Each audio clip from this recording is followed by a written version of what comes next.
ଏକ ସୁନ୍ଦର ଜଙ୍ଗଲରେ ବିଭିନ୍ନ ପ୍ରକାରର ପକ୍ଷୀ ରହୁଥିଲେ। ସେଇ ଜଙ୍ଗଲର ମଝିରେ ଗୋଟେ ବଡ଼ ବିଶାଳ ବରଗଛଟେ ଥିଲା। ଆଉ କିଛିଟା ଗଛ କଟା ହେଇଯାଇଥିଲା। ସେଠି ତା ଡାଳରେ ବିଭିନ୍ନ ପ୍ରକାରର ପକ୍ଷୀ ଛୋଟ ଛୋଟ ଘର କରିକି ଖୁସିରେ ଶାନ୍ତିରେ ରହୁଥିଲେ। ସେମାନଙ୍କ ଘର ସୁନ୍ଦର ଥିଲା ଆଉ ସେମାନେ ମଧ୍ୟ ବହୁତ ସୁନ୍ଦର ଥିଲେ। ସେଇ ଗଛ ଡାଳରେ ଅନେକ ପକ୍ଷୀ ସାଙ୍ଗ ହେଇକି ରହୁଥିଲେ। ସେଇ ଗଛରେ ରହୁଥିଲା ଗୋଟେ ଛୋଟ କୁନି ଚଢ଼େଇ। ସେ କୁନି ଚଢ଼େଇର ନାଁ ଥିଲା ମିଠି। ମିଠି ବହୁତ ସାହସୀ ଥିଲା ଆଉ ବହୁତ ଚାଲାକ ମଧ୍ୟ ଥିଲା। ହେଲେ ତାର ଗୋଟିଏ ଖରାପ ଅଭ୍ୟାସ ଥିଲା, ସେ କାହା କଥା ଶୁଣୁନଥିଲା। ସେ ତା ମନକୁ ଯାହା ଆସେ ସେ ସେଇଆ କରେ। ହଠାତ୍ ଦିନେ ଜଙ୍ଗଲରେ କଳା ଛାୟା ଘେରିଗଲା। ମେଘ ଜୋରେ ଆସିଲା, ଜୋରେ ପବନ ବହିବାକୁ ଲାଗିଲା, ତା ସହିତ ଘଡ଼ଘଡ଼ି ବିଜୁଳି ମାରିବାକୁ ଲାଗିଲା। ଅତ୍ୟଧିକ ପବନ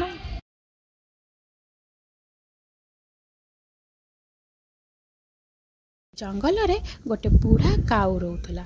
ସେ କାଉ କହିଲା, ବଡ଼ ଧରଣରେ ବର୍ଷା ହେବ।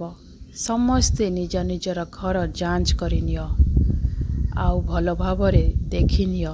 ଏ ବର୍ଷା ଲଗାତାର ହେବ, ଆମମାନଙ୍କ ଘର କ୍ଷତି କରିବ। ସମସ୍ତେ ଯାଞ୍ଚ କରିନିଅ ଆଉ ଥରେ ଭଲ ଭାବରେ, ଏ ବଡ଼ ଧରଣର ବର୍ଷା। ଏହା କହି ବୁଢ଼ା କାଉ ସମସ୍ତଙ୍କୁ ଚେତାବନୀ ଦେଲା ଘର ଯାଞ୍ଚ କରିବା ପାଇଁ। ହେଲେ ମିଠି କହିଲା କି ନାଇଁ ମ, ଏ ବର୍ଷା ଅଧିକ ଦିନ ରହିବନି। ଏହା କହିବା ମାତ୍ରେ ସୁଲୁସୁଲିଆ ହାୱା ଦେବା ଆରମ୍ଭ ହେଇଗଲା। ତାପରେ ଧୂଆଁ କୁଡ଼ ଭଳିଆ ଜଙ୍ଗଲ ହେଇଗଲା। ବଡ଼ ବଡ଼ ଇଏ ତ ସାଧାରଣ ବର୍ଷା, ଏବେ ଅଛି, ଆଉ ଟିକେ ପରେ ପୁଣି କମିଯିବ। ଏଥିରେ ଚିନ୍ତା କରିବାର କ'ଣ ଅଛି? ବର୍ଷା ଅଦିନିଆ ବର୍ଷା ଛାଡ଼ିଯିବ। ମିଠି ତାର ଗଛର ଡାଳରେ ବସିଗଲା। ଜୋରେ ଘଡ଼ଘଡ଼ି ବର୍ଷା ଚଡ଼ଚଡ଼ି ମାରିବାକୁ ଲାଗିଲା। ଜୋରେ ବର୍ଷା ହେଲା ଆଉ ଲଗାତାର ବର୍ଷା ହେବା ଦ୍ୱାରା ଆଉ ଜୋରେ ପବନ ବହିବା ଦ୍ୱାରା ବହୁତ ଚଢ଼େଇଙ୍କର ଘର ନଷ୍ଟ ହେଇଗଲା। ତା ମଧ୍ୟରୁ ମିଠିର ଘର ଥିଲା ବି। ମିଠିର ଘର ଛିଡ଼ିଗଲା, ଛିଡ଼ିକି ତଳେ ପଡ଼ିଗଲା।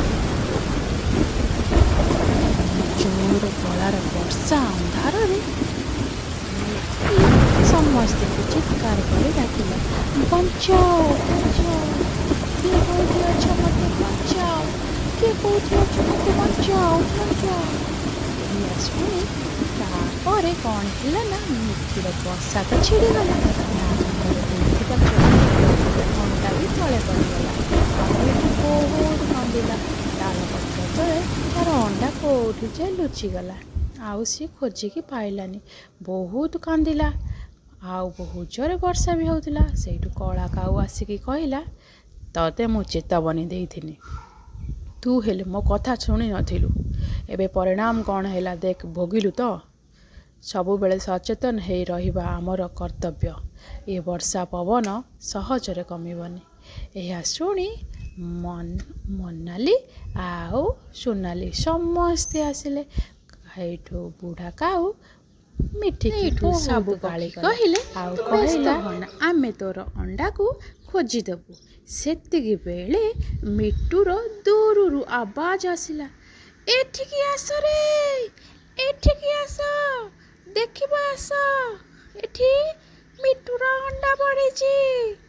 ସେଇଠୁ ବୁଢ଼ା କାଉ ଯାଇକି ପହଞ୍ଚିଗଲା। ଦେଖିଲା ସତରେ ସେଇଠି ମିଠିର ଘର ଅଛି, ତା ସହିତ ଅଣ୍ଡା ବି ପଡ଼ିଛି। ଖୋଜିକି ପାଇଲା। ତାପରେ ଦୂର ପାହାଡ଼ରେ ଗୋଟେ ବଡ଼ ଗୁମ୍ଫା ଥିଲା। ବର୍ଷାରୁ ସେଇଠୁ ରକ୍ଷା ପାଇବା ପାଇଁ ବୁଢ଼ା କାଉ ମିଠୁର ତାର ଅଣ୍ଡା ଆଉ ଘର ସହିତ ଥଣ୍ଟରେ କାମୁଡ଼ି ନେଇ ଦୂର ଆକାଶରେ ଉଡ଼ିଗଲା। ଆଉ ସମସ୍ତଙ୍କୁ କହିଲା ସେ ଜଙ୍ଗଲ ଭିତରକୁ ଯାଅ। ଆଉ ମିଠୁ ବି ସେଇଠିକି ଗଲା। ମିଠି ତାର ଅଣ୍ଡା ଦେଖି ବହୁତ ଖୁସିରେ ନାଚିଲା। ଆଉ ତାର ହଜି ଯାଇଥିବା ଘରକୁ ପାଇଲା, ହଜି ଯାଇଥିବା ଛୁଆକୁ ପାଇଲା। ଆଉ ସେଇ ଅଣ୍ଡାର ଛୁଆ ଫୁଟିବାର ସମୟ ବି ହେଇଯାଇଥିଲା।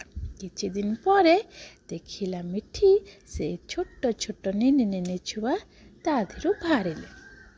ସେଇଠୁ କାନ୍ଦି ପକାଇଲା ମିଠି ଦେଖିକି, ଆଉ ନିଜର ଭୁଲକୁ ଅନୁତାପ କଲା, ଆଉ ତା ସହିତ ବୁଢ଼ା କାଉକୁ ବହୁତ ସାରା ଧନ୍ୟବାଦ ଦେଲା, ଆଉ ଅନ୍ୟ ପକ୍ଷୀମାନଙ୍କୁ ମଧ୍ୟ।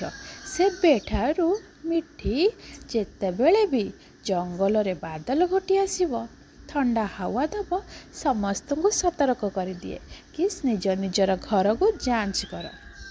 ଆଉ ସେବେଠୁ ମିଠି ଆହୁରି ଚାଲାକ ହେଇଗଲା, ଆଉ ଆହୁରି ସାହସୀ ମଧ୍ୟ ହେଇଗଲା। ସେବେଠାରୁ ଜଙ୍ଗଲରେ ସମସ୍ତେ ମିଳିମିଶିକି ରୁହନ୍ତି, ଆଉ ମିଠି ବି ସମସ୍ତଙ୍କୁ ସାହାଯ୍ୟ କରେ, ଆଉ ନିଜେ ସୁରକ୍ଷିତ ରହିବା ସହିତ ଅନ୍ୟମାନଙ୍କୁ ବି ସୁରକ୍ଷିତରେ ରଖେ। ଆଉ ସେବେଠାରୁ ଜଙ୍ଗଲରେ ଯେତେ ବି ହାୱା ପବନ ଝଡ଼ ତୁଫାନ ହେଲେ ମଧ୍ୟ କୌଣସି ପକ୍ଷୀଙ୍କର କିଛି ବି କ୍ଷତି ହୁଏ ନାହିଁ। ସମସ୍ତ ଏକଜୁଟ ହେଇକି ରହିଲେ ଯେତେ ବଡ଼ ବିପଦ ଆସୁ ମଧ୍ୟ ଟଳିଯିବ। ଏଠୁ ଆପଣମାନେ କ'ଣ ଶିଖିଲେ? ଯେତେ ବଡ଼ ବିପଦ ଆସୁ ଆଉ ତାଙ୍କମାନଙ୍କ ଭିତରୁ ଯିଏ ବି ଅବୁଝା ହେଇଥାଉ, ସମସ୍ତେ ଏକଜୁଟ ହେଇକି ଏକତା ହେଲେ ତାକୁ ବି ବୁଝେଇ ଦେବେ, ବଡ଼ ବିପଦରୁ ବି ଟଳିଯିବେ। ଭିଡ଼ିଓଟିକି ଭଲ ଲାଗିଥିଲେ ଏଇ ଛୋଟ କୁନି ମିଠି ପାଇଁ ଆପଣମାନେ ସବସ୍କ୍ରାଇବ୍ କରିଦିଅନ୍ତୁ, ଆଉ ଛୋଟ ଲାଇକ୍ଟେ କରିଦିଅନ୍ତୁ। ଲାଇକ୍ କରିବା ଦ୍ୱାରା ମୋଟିଭେସନ୍ ଆହୁରି ବଢ଼ିଥାଏ। ଆଉ କମେଣ୍ଟରେ ନିଶ୍ଚିନ୍ତ କହିବେ। ଜୟ ଜଗନ୍ନାଥ।